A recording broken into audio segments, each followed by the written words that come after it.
ఓం శ్రీ మహాభాగవతము ప్రథమ స్కందము. శ్రీ కైవల్య పదంబు చేరుటకు నై చింతించెదన్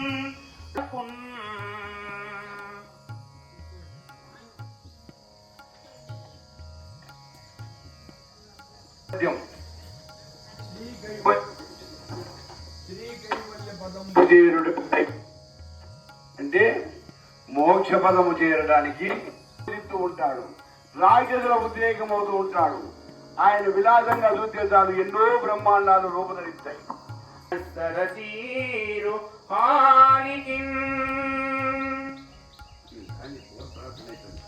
ఆటత సేవ చేసిన సమస్త చరాచర భూత సృష్టి విజ్ఞాతకు భారతీ హృదయ సౌఖ్య విధాతకు వేదరాశి నిర్ణేతకు దేవతానికరణేతకు కల్మషజేతకు నత్రాతకు ధాతకు నిఖిల తాపసలోక శుభప్రదాతకు. అన్ని పద్యాలకు అర్థం కాదు. చేతిలో శూలం ఉన్న దయాస్వరూపుడు, దయా స్వభావుడు, పార్వతీదేవి ముఖ పద్మానికి సూర్యుని వంటి వాడు. పైగా లేత చంద్రుడి శిరస్సు మీద ధరిస్తాడు, కపాలం ధరిస్తాడు. మన్మధుని గర్వం అణిచినవాడు. నారదాది మహర్షుల మనస్సులనే పద్మాల మీద నిలిచే తుమ్మిద ఆ పరమశివుడు. అటువంటి శివస్వరూపుడికి నిశ్చల భక్తితో ముక్తానయ్యా, ముక్తినాను అంటున్నాడు. విజ్ఞాతకు భారతీ హృదయ సౌఖ్య విధాతకు వేదరాజు నిర్ణేతకు దేవతానికరణేతకు కల్మషజేతకు నత్రాతకు ధాతకు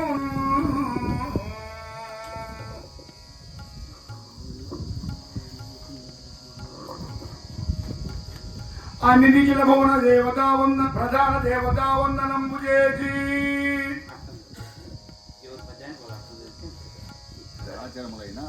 ఆనందము కలిగిస్తాడు. చరాచరములైన సమస్త ప్రాణులను సృష్టించడం నేర్చిన వాడు సరస్వతీ హృదయానికి ఆనందము కలిగిస్తాడు. వేదాలను నిర్ణయించాడు. దేవతల సమూహానికి నాయకుడై నడిపిస్తాడు. కల్మదాలన్నీ పోగొడతాడు. నమస్కరించిన వారిని రక్షిస్తాడు. ఇలా మహర్షి లోకానికి అందరికీ శుభము కలిగించే బ్రహ్మదేవునికి సదా నేను సేవ చేస్తాను అని ఆయన ప్రార్థన చేసుకుంటున్నాడు. మన బోధనామాత్రుడు వందనము చేసి ఇట్లు లోకాలన్నిటికీ ప్రధాన దేవతలైన త్రిమూర్తులకు వందనము చేసి విఘ్నేశ్వరుడికి నమస్కరిస్తూ ఉన్నాడు. విలయంబులెవ్వని వలన ఏర్పడునను వర్తనమున వ్యవర్తనమున కార్యములుంద విఘ్నుడై తాను రాజగుతు చిత్తమున చేసి వేదంబులదునకు విదితంబులున్ గావించ ఎప్పుడు బులుదు మోగిందురు ఎవ్వనికి ఎండమావలు నీళ్లుగా జాదులు అన్యోన్న బుద్ధి దానడు అట్లు త్రిగుణ దృష్టి ఎందు దీవింది సత్యము భంగితోదు సుప్రభాని రద్దకుగుడెవు వడతని కోరి చింతించద అనగు సత్యు వరుని అనుదినంబు. ఈ విశ్వం యొక్క జన్మస్థితి లయాలు ఎవరి వలన ఏర్పడతాయో, సర్వతోముఖమైన కార్యం నిర్వహించడానికి ఎవరు సమర్థుడై రాజై ఉంటాడో, ఎవడు సంకల్పంతో వేదాలను బ్రహ్మకు తెలియజేశాడో, ఎవని మాయలో పండితులు కూడా పడిపోతారో, త్రిగుణాత్మకమైన సృష్టి అంతా ఎండమావులలో నీళ్లలో అద్దములో వలె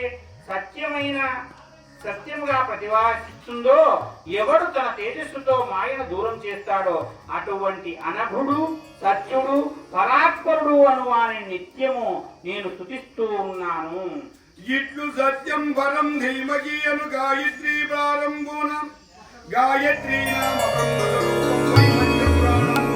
గాయత్రీ నదికరించి ధర్మ విత్తరమును వృద్ధాదుల వధంబును ఎంత చెప్పంబడు అది ఏ భాగవతం అని అడుగడం చేసి ఈ పురాణంబు శ్రీ మహాభాగవతం వన చెప్పుతున్ను. సత్యం పరం ధీమహి అను గాయత్రీ మంత్రం ప్రారంభములో గాయత్రీ బ్రహ్మ స్వరూపమైనది ఈ ఖండము. మత్స్య పురాణములో గాయత్రి గురించి ధర్మ విస్తారము ఉత్తరాసుర వధ ఎందులో చెప్పబడుతుందో అదే భాగవతం అని చెప్పడం చేత ఈ పురాణము శ్రీ మహాభాగవతం అవుతుంది. శ్రీమంతమయములు చేత కృతమైన భాగవతంబు సద్భక్తితోడ విను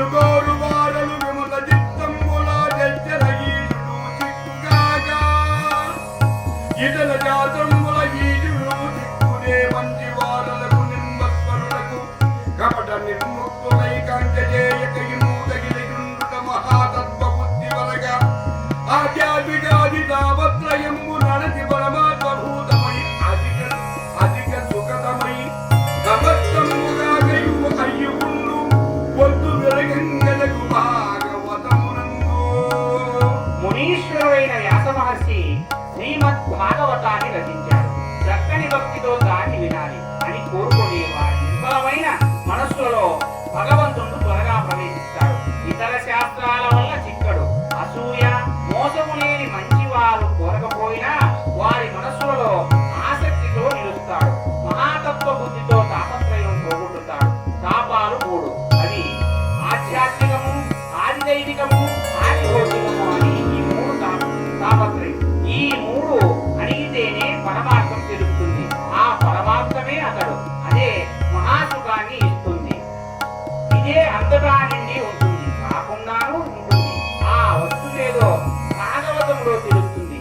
ఆ ఫలమేమిటో మరింత వివరంగా చెబుతూ ఉన్నాడు ఈ తర్వాత పద్యంలో. ఆధ్యాత్మికము, ఆదిదైవికము, ఆదిభౌతికము ఈ మూడు తాపత్రయాలు అడిగిపోవాలి. ఆధ్యాత్మికం అంటే ఏమి, ఆది దైవికం అంటే ఏమి, ఆది భౌతికం అంటే ఏమి దగ్గర తెలుసుకోవాలి.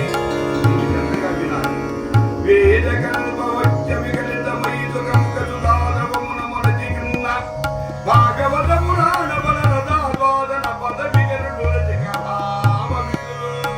ప్రసన్నులారా, భాగవత పురాణం అనే ఫలము యొక్క రసాన్ని ఆస్వాదించే పదవిని పొందండి. వేదం అనే చెట్టు నుండి రాలింది ఈ భాగవతం. సుఖమహర్షి రుచి చూసినది. దాని ఆ ఫలము సుఖమహర్షి నోటి నుండి వెలువడిన అమృతంతో కూడినది. చిలుక కొట్టిన పండు అంటే పరిపక్వమైనది అని అర్థం. భాగవతం అనే ఫలాన్ని సుఖమహర్షి రుచి చూసి చిలుక కొట్టుడు కొట్టి మనకు సంతోషంతో అందిస్తూ ఉన్నాడు. ఆ పదవి అందరికీ అందదు, రసజ్ఞులకు మాత్రమే అందుతుంది. పుణ్యం వై ముని వల్లభగణ్యం వై కుసుమ పదనికాయోచిత పుణ్యమై నైవిజాజ్య అలవ పుణ్యం వై ముని వల్లభగణ్యం వై కుసుమ పదనికాయోచిత పుణ్యం వై నైవిజాజ్యారణ్యం గురుతింపదకు అరణ్యం పొదలో. అరణ్యాలలో నైమిష అనే అరణ్యము ప్రశంసనీయమైనది. అది పుణ్యప్రదమైనది. మునీశ్వరులంతా దాన్ని ప్రశంసిస్తారు. అది పూలు, పళ్ళు, సముదాయంతో మొత్తం వాటితో కూడుకుని ఉంటుందంట ఆ నైమిషారణ్యం.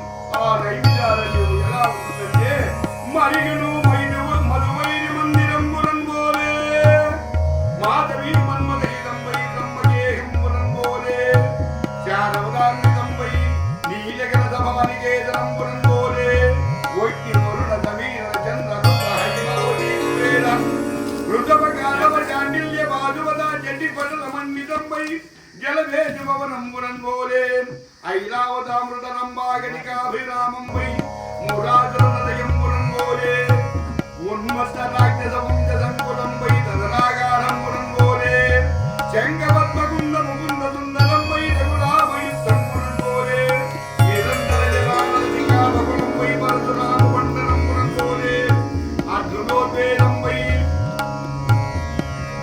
దానవ సంగ్రాహంబురం పోలే అరిష్టజమ్మని కుంభశక్తి యుక్తంబై కౌరవదంగరంబురం పోలే జోనాసన కాంచన చంద్ర కదంబదే సమేతంబై కన్నుల కలగంబురం పోలే మహోన్నత జల్యతగరంబై సముద్ర చేతవందనంబురం పోలే